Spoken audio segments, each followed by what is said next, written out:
Bismillahirrahmanirrahim. Qala musannifu rahimahullahu taala wa nafa'ana bi ulumihi amin ya Allah ya rabbal alamin.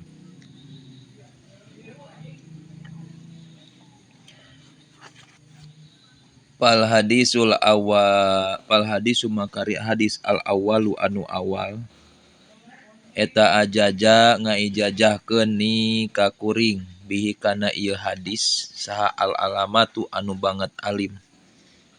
Asyaihu tegasna Syekh Muhammad Al-Khatib Asyami Sumal Madani Al-Hanbali.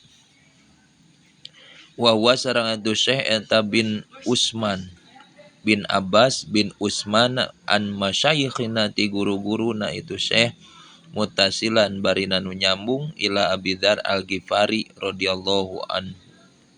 Amin ya Allah ya rabbal alamin. Ieu hadis nu kahiji. Hadis kahiji nyaetanya an Rasulullah SAW katampi ti Rasulullah SAW pima dina perkara yarwi anu ngariwayatkeun itu nabi huka itu ma an robbihi ti pangeranna itu nabi azza nu maha agung wazala sang maha luhur itu Allah. Qala ngadawa ta'ala ya ibadi hei hamba kuring hamba kami ini sanyana kami haram tu ngaharamkeun kami teh adul makana dolim ala nafsi kana diri wa ja'al tu sareng ngajadikeun kami kana itu dulma bainakum di antara aranjeun kabeh muharraman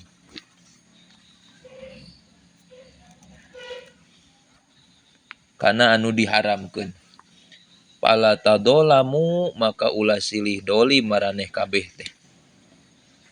Ayeuna jadi Allah teh ngaharamkeun kana kadoliman dolimna urang kana diri termasuk urang henteu ibadahna henteu syukurana itu urang termasuk dolim kana diri urang. Maka Allah ngajadikeun antara urang sadayana teh aya nu diharamkeun. Tah ku jalankeun kitu ulah silih dolim urang teh. Ya ibadi ya hamba kami kulukum ari aranjeun kabeh eta doluna sasar ilaman anging jalma hadayatu nu geus nuduhkeun kami hukana itu kasih iman pastahduni maka menta pituduh aranjeun kabeh nikah kami ahdikum maka bakal mere pituduh kami kum karanjeun kabeh. Ieu teh hiji gambaran bahwa hidayah teh diatur ku Allah lain ku manusia. Tingali ilaman hadayatu. Jadi bahasana angin jalma anu geus dibere hidayah ku kami. Tuh, pastahduni ieu parentah jumlah insaiyah. Anu mana jumlah insaiyah moal mungkin bisa terjadi mun teh ama urang teu diucapkeun teu dilakukeun, kakara bisa terjadi. Jadi teu bisa ayeuna manusia ngadaguan hidayah. Paribasana ayeuna jalma teu ibadah teh can aya hidayah yang salah. Lamun pastahduni, lamun urang minta hidayah ka Allah, ahdikum saur Allah, Allah bakal mere hidayah. Jadi jelas hidayah diaturna lain ku manusia, tapi hidayah diaturna ku Allah. Urang nu kudu nyuhunkeun hidayah ka Allah gitu. Ya ibadi hamba kami kulukum ari aranjeun kabeh eta jaiun anu lapar. Ilaman anging jalma amtu anu maparinan kadaharan kami huka itu siman. Pastat imuni maka menta kadaharan aranjeun kabeh nikah kami ut imkum maka mereka kadaharan kami kum ka aranjeun kabeh. Ieu jelas deui. Wajibna urang ikhtiar. Mun hayang dahar, nah sok urang teh menta ka Allah. Usaha ikhtiar, maka Allah bisa maparinan kadaharan. Ieu secara ikhtiari. Beda jeung nu intirori. Memang ayanya wa min dabatin fil ardi illa alallahi rizquha. Memang sagarupa geus ditanggung ku Allah rizkina, tapi kan orang berjalan dina syariat tah gitu. Ya ibadi hai hamba kami kulukum ari aranjeun kabeh eta arin anu tataranjang. Ilaman angin jalma kasawatu anu makean kami huka itu si iman. pas taksuni maka minta pakaian dah aranjeun kabeh ni ka kami aksukum maka kami bakal mere pakaian kum ka aranjeun kabeh. Ya ibadi hay hamba kami ku innakum sanyana aranjeun kabeh eta tuhtiuna boga kasalahan maraneh kabeh bilaili dina waktu peuting wan nahari sareng dina waktu beurang. Wa ana sareng ari kami eta agfiru ngahampura kami teh adunu bakana dosa jami'an barina sakabehna. Pastagfiruni maka minta hampura anjeun kabeh ni ka kami. Agfir maka bakal ngahampura kami lakum ka anjeun kabeh. Ieu ciri kamuliaan Allah. Kamurahanana Allah. Urang berarti lamun dibahasakeun kieu. Bahasakeun kieu ku Allah teh innakum tuhtiuna bilaili. Dina harti ieu migawe kasalahan maraneh kabeh bilaili wan nahari. Beurang peuting urang migawe kasalahan.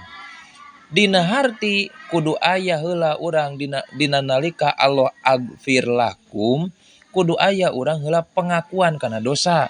Sabab di dieu khobarna Allah ngabahasakeun innakum tuhtiuna bilaili wan nahar. Wa ana agfiru adunuba gitu.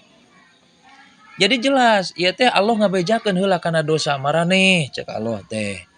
Lamun maneh ayeuna minta hampura ku kami dihampura. Jadi saheulaanan dina nalika urang minta hampura ka Allah, maka sebut dosa urang teh. Ingat-ingat, matak hasibu qabla an tuhasabu.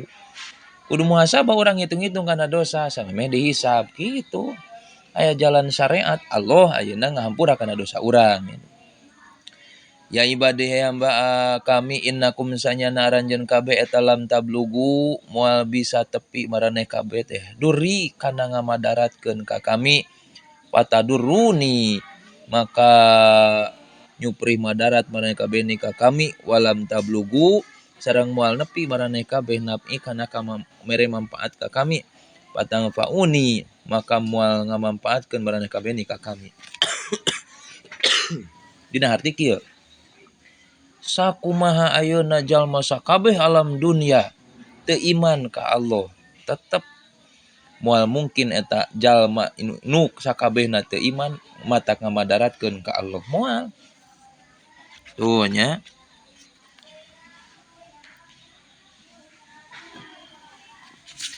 Jadi kitu sanajan ayeuna iman jalma kabeh sa alam dunia tetep moal maparinan manfaat ka Allah gitu.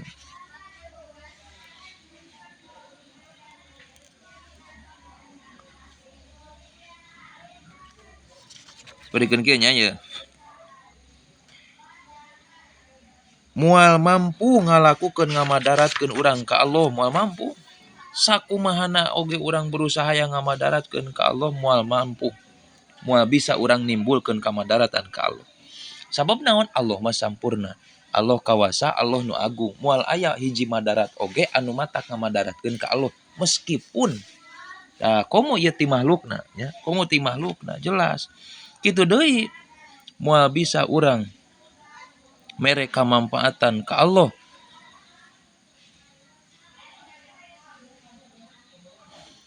Sanajan ayeuna diitung-itung jalma teh iman kabeh moal manfaat. Jadi Allah teu rugi. Masing rek kafir kabeh teu rugi, masing rek ayeuna iman kabeh oge teu rugi keur pikeun Allah mah. Moal nepi kana kamadaratan ka Allah, moal nepi kana kamanfaatan ka Allah. Sabab naon? Madarat jeung manfaat kembalina ka diri urang-urang keneh gitu. Ya ibadi hamba kami lawa anna awalakum lamun sanyanyana awal pangheulana maraneh kabeh wa akhirakum sareng akhir anjeun kabeh wa insakum sareng manusia aranjeun kabeh wa jinnakum jin-jin aranjeun kabeh kanu kabuktosan kabeh ala atqo qalbi rajulin kana nu pangtakwa-takwana hate hiji jalma wahidin anu sahiji minkum ti aranjeun kabeh mazada maka moal nambahan dalika ka itu awalakum akhirakum an insaakum jeung sajabana fi mulki dina kerajaan kami sayan kana saeutik oge kana perkaranya. Jadi lamun ayeuna manusia jin ti awal nepi ka akhir wah kabeh takwa ka Allah moal matak nambahan kana karajaanana Allah sabab naon Allah mah geus sampurna jeung kerajaanana gitu. Ya ibadih hamba kami law anna awalakum wa akhirakum wa insakum wa jinnakum kanu kabuktusanu kabeh teh ala abjari qalbi rajulin kana panglacut-lacutna hate jalma wahidin sahiji minkum diaran kabeh mana koso maka moal ngurangan tadalika kana itu abjari qalbi min mulki tina kerajaan kami sayan kana saeutik oge moal anggar masing teu iman ge kabeh kehet bebel kabeh kawas Firaun kabeh moal tak ayeuna ngurangan kana kerajaan Allah. Ya ibadillah ya hamba kami law anna awalakum wa akhirakum wa insakum wa jinnakum komu ngaradeg karabeh teh bisoidin dina pelataran wahidin anu hiji pasaalu tuluy marenta marane kabeh nikah kami pa atau itu tuluy maparinan kami kulla wahidin kasaban-saban sahiji masalah tahu kana pamentana itu kula wahid mana koso maka moal ngurangan naon kena dalika naon dalika itu masalah tahunya ya naon dalika itu atau itu kula wahidin tadinya mimatina perkara indi mungguh kami illa angin kamayan khusus sapertikeun nguranganana naon al-makhitu jarum ida adkhala di mana-mana ida udkhila di mana diasupkeun itu muhit al-bahro kana lautan. Ya Allah ya Rabbana. Lamun ayeuna manusia kabeh dikumpulkeun di hiji tempat sakabeh ti Nabi Adam nepi ka akhirna umat Kanjeng Nabi Muhammad sallallahu alaihi wasallam menta kabeh sok ka Allah. Hayang naon nih? Kabeh dicumponan ku Allah.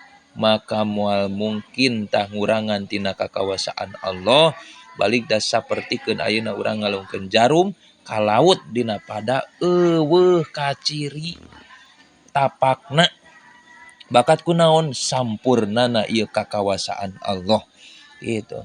Ya ibadi hamba kami innama hiya pasina ari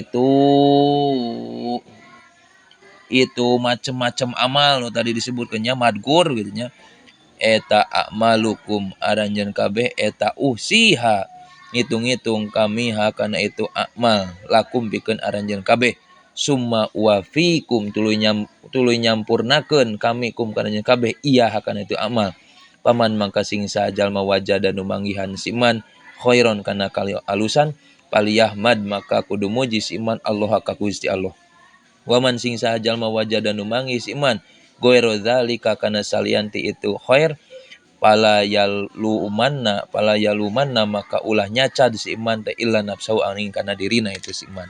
Tah ieu urangnya anu kabeh itu teh bisa dirasakeun ku urang teh eta teh amal urang nu mana Allah ngitung kana amal urang.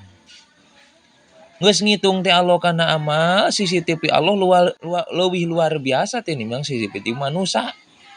Summa dalika mimma indi summa wafikum geus teh mah diitung ku Allah teh disampurnakeun ku Allah teh dicumponan kana itu amal teh maka di mana urang manggih kana kaalusan sandarkeun eta teh ka Allah ku ucapan alhamdulillah tapi dina nalika urang ngamanggih kana kagorengan ulah nyandarkeun ka Allah ulah nyacad ka Allah balik teh kembali ka diri urang bisa jadi ayana terjadi kagorengan musibah sagala rupa eta terjadi karena dosa urang.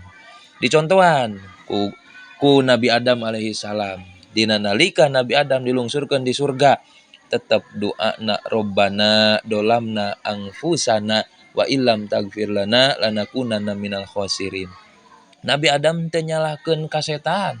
Nabi Adam teu nyalahkeun ka babu Hawa, tapi Nabi Adam ngabahasakeunna dolamna angfusana gitu dolimna kana diri pribadi sabab kesalahan disandarkeun tina diri pribadi mudah-mudahan urang sadayana salamina diparinan taufik hidayah ku Allah sehingga urang sadayana tiasa istiqomah dina ibadah rumasa diri kurang sampurna ibadah sehingga aya dina panampian Allah Subhanahu wa taala amin ya Allah ya rabbal alamin wallahu a'lam bishawab.